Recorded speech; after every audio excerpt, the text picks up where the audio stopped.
Edward II by Christopher Marlowe. Edward II as a Chronicle play.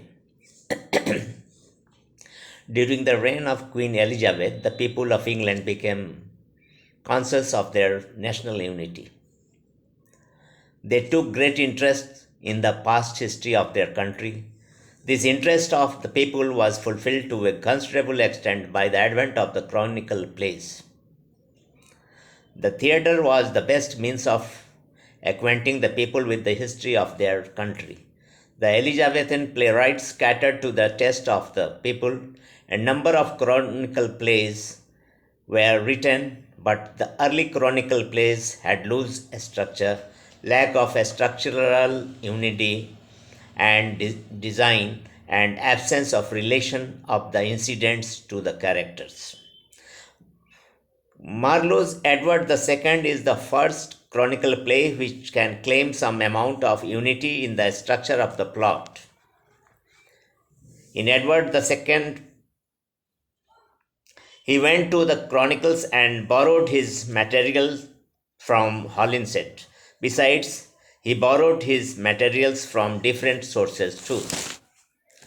Marlowe has not depicted Edward II in his play as he has been painted in the Chronicles. In the Chronicles, Edward II is painted as a thoroughly degenerate character except his physical strength. But Marlowe's Edward is greatly different from the Edward of the Chronicles. Marlowe's Edward is the victim of maladjustment of circumstances, and as such he excites pity in his adversity but hatred while he is in power. Marlowe has been presented as devoid of some of the practical abilities with which history credits Edward. Holinshed's king was successful in the field as a fighter, but Marlowe presents him shorn of his robustness. Young Mortimer says about Edward II, "When went thou in the field with banner spread, but once, and then thy soldiers marched like players with garish robes." The emphasis, even at the end, is still thrown upon his frailness. He wins our sympathy not by his kingly valor, but by his pitiable condition. And at the end of his life in Berkeley Castle, waiting for his death, he contrasts his condition with no more martial a scene than a tournament at the French court. Tell Isabella the queen I looked not thus, when for her sake I ran at tilt in France, and there unhorsed the Duke of Clermont. Edward becomes a beautiful and pathetic figure full of courtly and gentleness.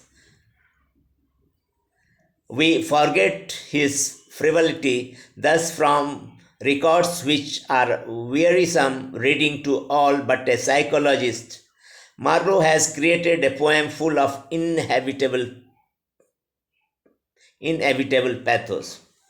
Marlowe is not impartial in the presentation of Edward II. He draws a kindly veil over the lawlessness of his government, but he paints the political intrigue, the friction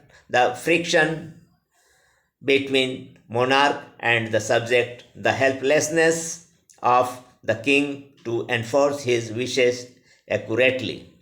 One of the major defects of the writers of the chronicle plays before Marlowe was that they either make the play simply another interpretation of history, having no room for the artistic effect, or made it so rigidly literary that the very aroma of history evaporated.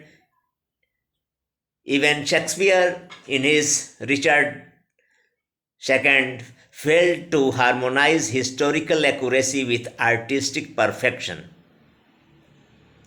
In Edward II, Marlowe has succeeded in bringing about a sweet harmony between historical truth and dramatic art. Marlowe's great service to the Chronicle play is the contraction and dramatic adhering of events.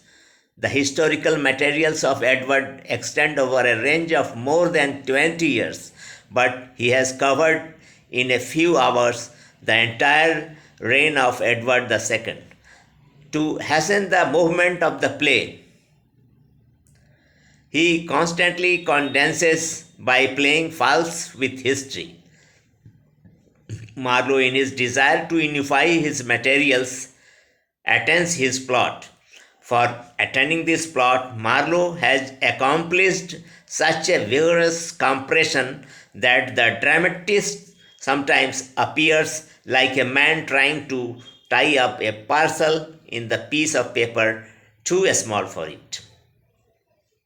Thus, Marlowe has proved himself as a master of dramatic technique.